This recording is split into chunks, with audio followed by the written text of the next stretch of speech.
Deputy mayor diamond బాబు గత 20 ఏళ్లుగా తన సోదరి నివాసం ఉంటున్న ఇంటిని తెలుగుదేశం పార్టీకి చెందిన నేత ఆక్రమించుకునేందుకు ప్రయత్నం చేస్తున్నారని డిప్యూటీ మేయర్ డైమండ్ బాబు తెలిపారు. ఇదే అంశంపై కుటుంబ సభ్యులతో కలిసి నగరంలోని జిల్లా ఎస్పీ కార్యాలయంలో జిల్లా ఎస్పీ సతీష్ కుమార్ ను కలిసి ఫిర్యాదు చేశారు. అనంతరం మీడియాతో డైమండ్ బాబు మాట్లాడుతూ కేవలం ఎదుగుదల చూసి ఓర్వలేకనే తెలుగుదేశం పార్టీకి చెందిన కొంతమంది నాయకుల అండదండలతో ఒక టీడీపీ నేత తన సోదరి ఇంటిని ఆక్రమించేందుకు ప్రయత్నం చేస్తున్నారని తెలిపారు.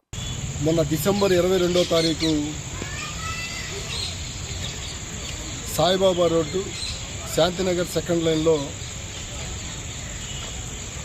మా సిస్టర్ వాళ్ళు, వాళ్ళ కొడుకు, కోడలు, కూతురు ఉన్న సమయంలో సాయంత్రం 3 గంటలకు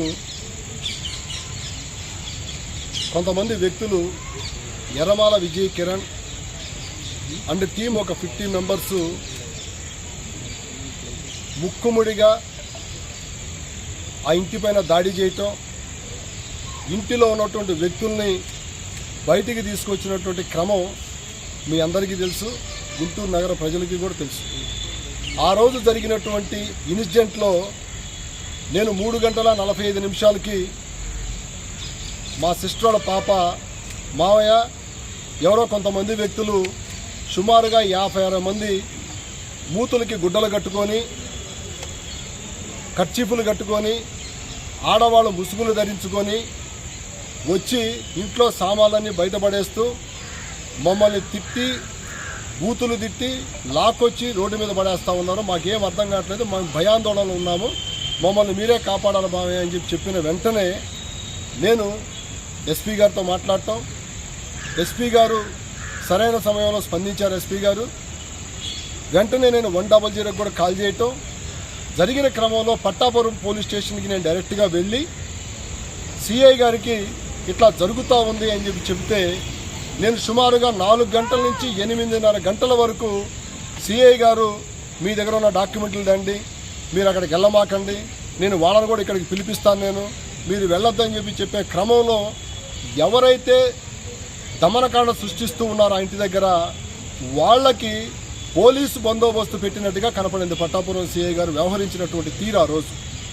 సిఐ గారు స్టేషన్లోనే కూర్చున్నాడు, నన్ను మాత్రం బయటికి పోనివ్వట్లేదు, వాళ్ళని మాత్రం అక్కడ ఇష్టారాజ్యంగా చేస్తా ఉన్న క్రమంలో మా సిస్టర్ వాళ్ళు, వాళ్ళ పిల్లలు నాకు ఫోన్ చేసి మావయ్య ఇక్కడ పరిస్థితి చాలా దారుణంగా ఉంది అని చెప్పినప్పుడు 8:30 గంటల టైంలో నేను ఆ స్పాట్కి వెళ్ళటం జరిగింది. 8:30 గంటలకు వెళ్ళిన 5 నిమిషాలకి నా వెనకమాలే సిఐ గారు వచ్చారు. వచ్చి మీరు ఇక్కడ ఉండటానికి వీల్లేదని చెబుతున్నాడు తప్పితే ఎవరైతే అక్కడ దమనకాండ సృష్టిస్తూ ఉన్నారో వాళ్ళని ఎవరిని కూడా బయటికి తీసుకురానటువంటి పరిస్థితి అక్కడ చాలా స్పష్టంగా వీడియోల్లో, ఫోటోల ద్వారా కూడా మీడియా మిత్రులందరూ కూడా చూశారు. నేను ఆ రోజు సిఐ గారిని ఒకటే ప్రశ్నించా. నేను అడిగింది ఏంటంటే, ఎవరైతే దమనకాండ సృష్టిస్తూ లోపల ఉన్నారో వాళ్ళని మీరు లోపల పెట్టి ఇంటిలో 2008వ సంవత్సరం నుంచి ఉంటున్నటువంటి కుటుంబాలను రోడ్డును పెట్టడం ఇది ఎంతవరకు న్యాయం సిఐ గారు అని అడిగితే, ముందు మీరు పదండి అని చెప్పని నన్ను బలవంతంగా పోలీస్ స్టేషన్కి తీసుకెళ్ళి నా దగ్గర ఫోన్ లేకుండా అక్కడ ఎవరైతే దమనకాండ సృష్టించినటువంటి వ్యక్తులు ఉన్నారో వాళ్ళని లోపల పెట్టి వీళ్ళందరినీ బయట పెట్టేసేసి ఇప్పుడు విఆర్ఓలు వస్తున్నారు కాబట్టి వాళ్ళు లోపల ఉంటారు, వాళ్ళు మొత్తం చూస్తారని చెప్పి లోపలున్న వ్యక్తులను బయటికి తీసుకొచ్చిన క్రమంలో సిఐ గారు ఆ ఇంటికి తాళాలు వేసి వ్యక్తుల్ని తలుపులు పగలగొట్టడం ఇవన్నీ చేసినటువంటి క్రమం చూస్తూ ఉంటే మళ్ళా ఇదే సిఐ గారు, ఎస్ఐ గారు, పోలీస్ డిపార్ట్మెంటు లోపల ఉన్నటువంటి వ్యక్తుల్ని వీళ్ళ కుటుంబ సభ్యులందరినీ తీసుకొచ్చి రోడ్డు మీద కూర్చోబెట్టినటువంటి పరిస్థితులు కూడా చాలా స్పష్టంగా డిపార్ట్మెంట్ దగ్గరుండి చేసిందనడానికి ఇదిగోండి ఎర్రమాల విజయ్ కిరణ్ అనే వ్యక్తి తలుపులు పగలగొడుతున్నటువంటి దృశ్యాలన్నమాట. వచ్చినటువంటి జనం ఎంతమంది వచ్చారు అంటే సుమారుగా 100 నుంచి 200 మంది వచ్చినటువంటి పరిస్థితులు కనపడతా ఉన్నాయి.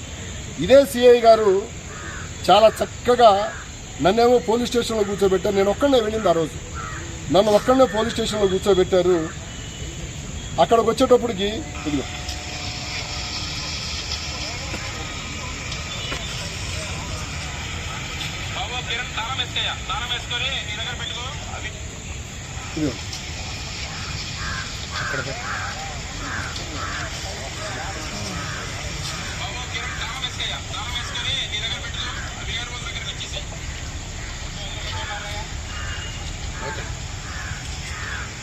అంటే అక్కడ ఆ దృశ్యంలో వీళ్ళ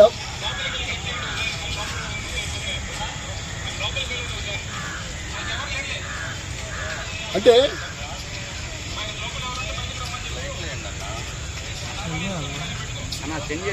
చెప్పేయండి.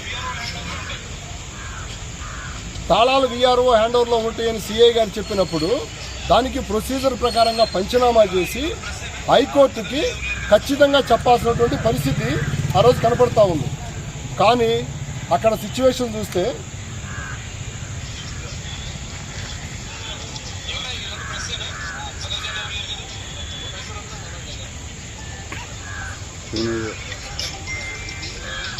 అంటే ఇది మీకు ఆల్రెడీ మీడియా మిత్రులందరూ పంపిస్తాను నేను ఒకసారి చూడండి మీరు.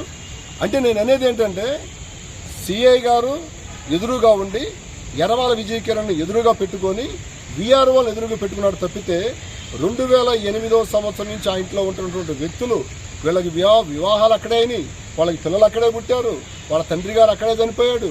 2024 తారీఖు డిసెంబర్ 22 తారీఖు 31 తారీఖు దాకా ఉన్నటువంటి వీళ్ళని కనీసం కన్సిడరేషన్లో తీసుకోకుండా ఆ ఇంట్లో ప్రతి పూచిక పొల మొత్తం కూడా వీళ్ళకి సంబంధించింది. తాళాలు కిరణ్ దగ్గర నువ్వు పెట్టుకో, ఆ తాళాలు కూడా ఎర్రమాల విజయ్ కిరణ్ అనే వ్యక్తి దగ్గర నుంచి 3 తాళాలు తెప్పితాం, ఒక తాళం అతని దగ్గర పెట్టుకోమంటాం, ఒక తాళం వీఆర్ఓ దగ్గర పెట్టుకోమంటాం. ఈ విషయాల్ని హైకోర్టు వారి దృష్టికి తీసుకువెళ్లకుండా దాచిపెట్టినటువంటి పరిస్థితి చూస్తూ ఉంటే పట్టాభిపురం సిఐ గారు చేసినటువంటి పరిస్థితి చాలా స్పష్టంగా కనపడతా ఉంది. ఈ క్రమంలో నిన్న 31వ తారీఖు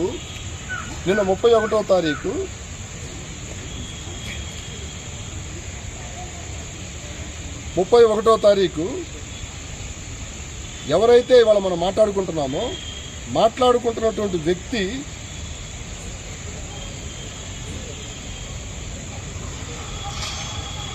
తలుపులు పగల కొడుతున్నాడు. ఎలా కొడుతున్నాడు చూడండి. జస్ట్ మీకు ఒక శాంపిల్ పెట్టాను నేను. ఇలాంటి వీడియోస్ చాలా ఉన్నాయన్నమాట. తాళాల పగల కొడుతున్నాయి, గేట్లు తాళాల పగల కొడుతున్నాయి. గుంటూరు నగరంలో ఇప్పటి వరకు ఇటువంటి చరిత్ర గతంలో ఎప్పుడూ లేదు. గుంటూరు నగరం ఎప్పుడు కూడా ఒక ప్రశాంతమైన వాతావరణం ఉన్నటువంటి పరిస్థితులు మనం చూసాం. కానీ ఇవాళ పట్టాభిపురం సిఐ గారి ఆధ్వర్యంలో, వీరేంద్ర కుమార్ గారి ఆధ్వర్యంలో జరిగినటువంటి